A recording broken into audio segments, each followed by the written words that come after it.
Reper Elşad Xose'dən polisə şikayət olunub. Xəbərlər.net Yeni Sabaha istinadən xəbər verir ki, onunla Sibriz ərazisində çıxış etməsi barədə 5500 manatlıq sövdələşmə imzalanıb.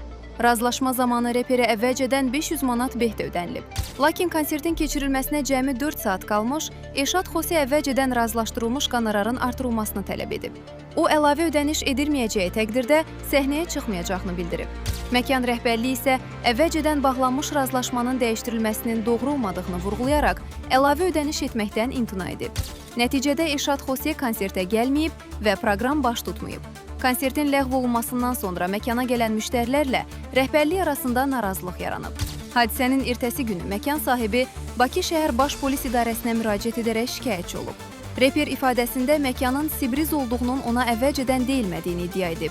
Qarşı tərəf isə iddiaları təkzib edərək telefon danışıqlarını sübut kimi təqdim edib. Yazışmalarda məkanın Sibriz olduğunun açıq şəkildə qeyd edildiyi üzə çıxıb.